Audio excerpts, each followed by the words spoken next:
अतिथि कितने दिनों से लेखक के घर पर रह रहा है? अतिथि 4 दिनों से लेखक के घर पर रह रहा है।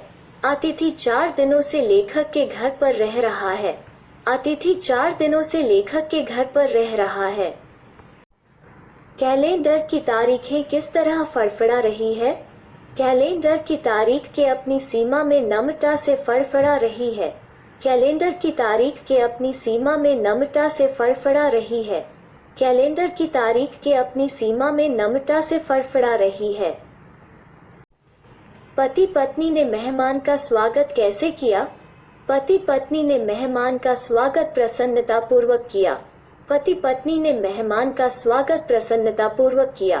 पति पत्नी ने मेहमान का स्वागत प्रसन्नतापूर्वक किया। पति ने स्नेहा भीगी मुस्कुराहट से उसे गले लगाया। पति ने स्नेहा भीगी मुस्कुराहट से उसे गले लगाया। पति ने स्नेहा भीगी मुस्कुराहट से उसे गले लगाया तथा पत्नी ने सादर नमस्ते की। तथा पत्नी ने सादर नमस्ते की। तथा पत्नी ने सादर नमस्ते की। दोपहर के भोजन को कौन सी गरिमा प्रदान की गई? दोपहर के भोजन को लंच की गरिमा प्रदान की गई। दोपहर के भोजन को लंच की गरिमा प्रदान की गई।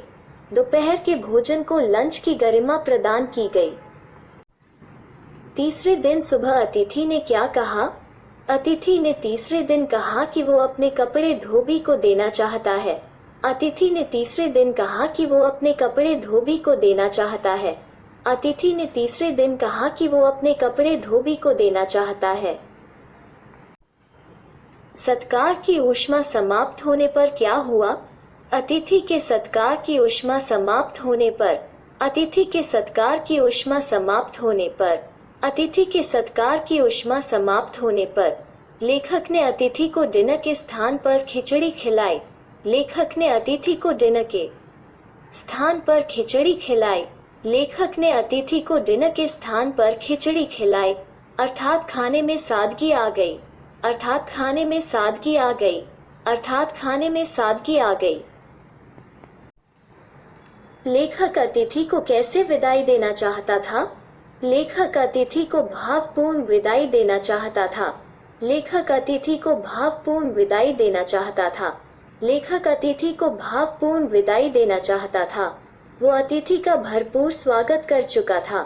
वो अतिथि का भरपूर स्वागत कर चुका था। वो अतिथि का भरपूर स्वागत कर चुका था। उसके सत्कार का आखिरी छोर आ चुका था। उसके सत्कार का आखिरी छोर आ चुका था। उसके सत्कार का आखिरी छोर आ चुका था। वो अतिथि को छोड़ने के लिए स्टेशन तक जाना चाहता था। वो अतिथि को छोड़ने के लिए स्टेशन तक जाना चाहता था। वो अतिथि को छोड़ने के लिए स्टेशन तक जाना चाहता था।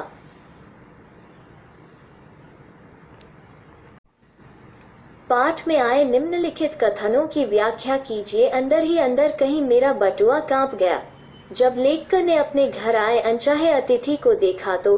जब लेखक ने अपने घर आए अनचाहे अतिथि को देखा तो। जब लेखक ने अपने घर आए अनचाहे अतिथि को देखा तो उसका बटुआ कांप उठा। उसका बटुआ कांप उठा। उसका बटुआ कांप उठा। आशय यह है कि उसे अपनी आर्थिक स्थिति डगमगाने का बायस सताने लगे। आशय यह है कि उसे अपनी आर्थिक स्थिति डगमगाने का बायस सताने लगे। आशय यह है कि उसे अपनी आर्थिक स्थिति डगमगाने का बायस सताने लगे। वो सोचने लगा कि अतिथि का आवभगत में। वो सोचने लगा कि अतिथि का आवभगत में। वो सोचने लगा कि अतिथि का आवभगत में उसे बहुत अधिक खर्च करना पड़ेगा। उसे बहुत अधिक खर्च करना पड़ेगा। उसे बहुत अधिक खर्च करना पड़ेगा। अतिथि सदैव देवता नहीं होता, वहाँ मानव और थोड़े अंशों में राक्षस भी हो सकता है। यदि अतिथि थोड़ी देर तक टिकता है तो वो देवता रूप बनाए रखता है। यदि अतिथि थोड़ी देर तक टिकता है तो वो देवता रूप बनाए रखता है। यदि अतिथि थोड़ी देर तक टिकता है तो वो देवता रूप बनाए रखता है। फिर वो मनुष्य रूप में आ जाता है। फिर वो मनुष्य रूप में आ जाता है। फिर वो मनुष्य रूप में आ जाता है। उसका मान सम्मान होता है और ज्यादा दिन तक टिकने पर वो राक्षस का रूप ले लेता है।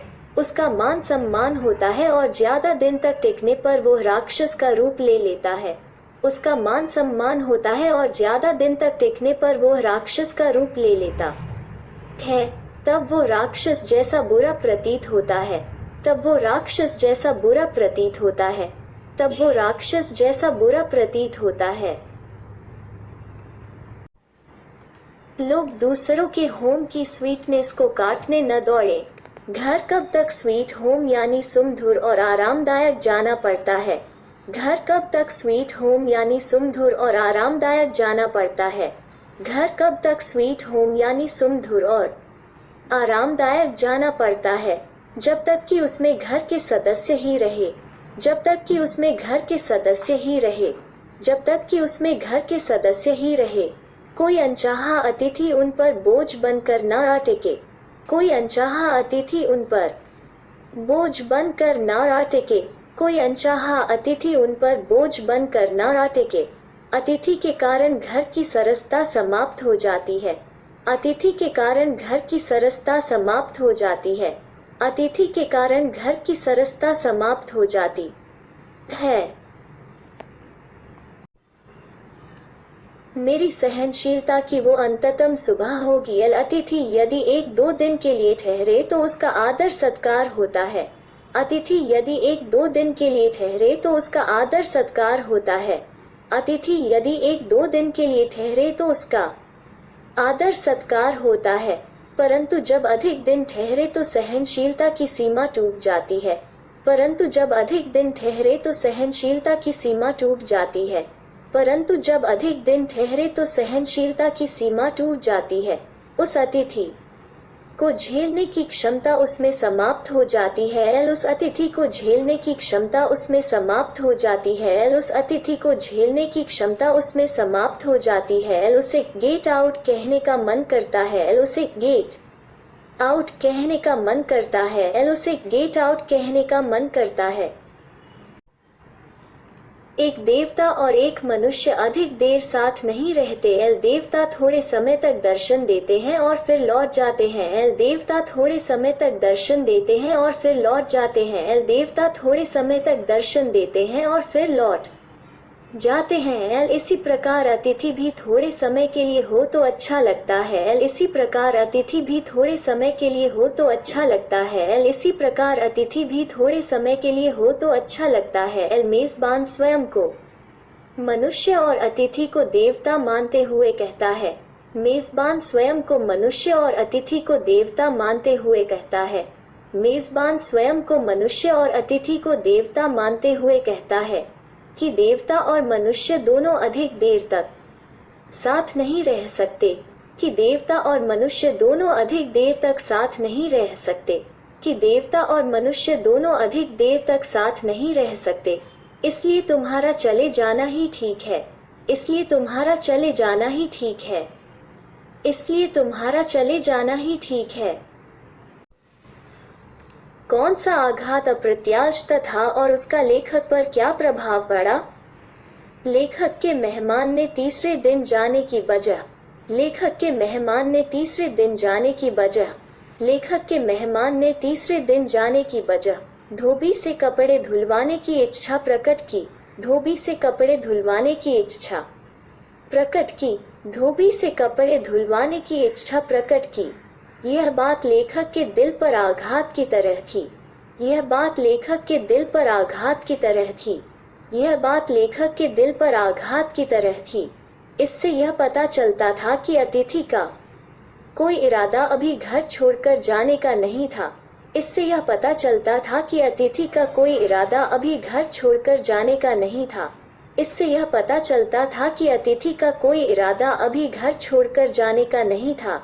यह चोट का लेखक पर यह प्रभाव पड़ा कि यह चोट का लेखक पर यह प्रभाव पड़ा कि यह चोट का लेखक पर यह प्रभाव पड़ा कि अतिथि को राक्षस की तरह मानने लगा। अतिथि को राक्षस की तरह मानने लगा। अतिथि को राक्षस की तरह मानने लगा। उसके मन में अतिथि के प्रति सम्मान की बजाय तिरस्कार की भावना आने लगी। उसके मन में अतिथि के प्रति सम्मान की बजाय तिरस्कार की भावना आने लगी। उसके मन में अतिथि के प्रति सम्मान की बजाय तिरस्कार की भावना आने लगी।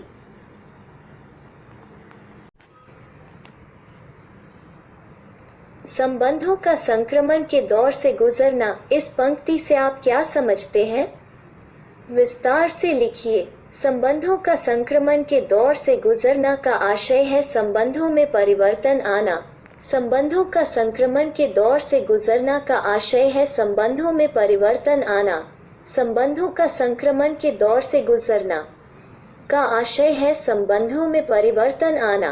पहले जो संबंध आत्मीयतापूर्ण थे, सौहार्दपूर्ण थे, पहले जो संबंध आत्मीयतापूर्ण थे, सौहार्दपूर्ण थे, पहले जो संबंध आत्मीयतापूर्ण थे, सौहार्दपूर्ण थे, उनका रूप घृणा, तिरस्कार और बोरियत में बदल गया। उनका रूप घृणा, तिरस्कार और बोरियत में बदल गया। उनका रूप घृणा, तिरस्कार और बोरियत में बदल गया। जब अतिथि आया था तो लेखक ने उसे प्रसन्नता के साथ स्वागत किया। जब अतिथि आया था तो लेखक ने उसे प्रसन्नता के साथ स्वागत किया। जब अतिथि आया था तो लेखक ने उसे प्रसन्नता के साथ स्वागत किया। उसके लिए शानदार डिनर बनवाया। अगले दिन स्वादिष्ट लंच कराकर सिनेमा भी दिखाया। उसके लिए शानदार डिनर बनवाया। अगले दिन स्वादिष्ट लंच कराकर सिनेमा भी दिखाया। उसके लिए शानदार डिनर बनवाया। अगले दिन स्वादिष्ट लंच कराकर सिनेमा भी दिखाया। परंतु जब वह 4-5 दिन तक टिका रहा तब संबंधों में बदलाव आ गया। परंतु जब वह 4-5 दिन तक टिका रहा तब संबंधों में बदलाव आ गया। परंतु जब वह 4-5 दिन तक टिका रहा तब संबंधों में बदलाव आ गया। लेखक के मन में उसके प्रति तिरस्कार जागने लगा। लेखक के मन में उसके प्रति तिरस्कार जागने लगा। लेखक के मन में उसके प्रति तिरस्कार जागने लगा। जब अतिथि 4 दिन तक नहीं गया तो लेखक के व्यवहार में क्या क्या परिवर्तन आए? जब अतिथि 4 दिन तक नहीं गया तो जब अतिथि 4 दिन तक नहीं गया तो जब अतिथि 4 दिन तक नहीं गया तो लेखक के व्यवहार में बहुत परिवर्तन आया। लेखक के व्यवहार में बहुत परिवर्तन आया। लेखक के व्यवहार में बहुत परिवर्तन आया। उसने अतिथि के साथ मुस्कुराकर बात करना छोड़ दिया। उसने अतिथि के साथ मुस्कुराकर बात करना छोड़ दिया। उसने अतिथि के साथ मुस्कुराकर बात करना छोड़ दिया। बातचीत भी बंद हो गई। बातचीत भी बंद हो गई। बातचीत भी बंद हो गई। शानदार भोजन की बजाय खिचड़ी बनवाना शुरू कर दी। शानदार भोजन की बजाय खिचड़ी बनवाना शुरू कर दी।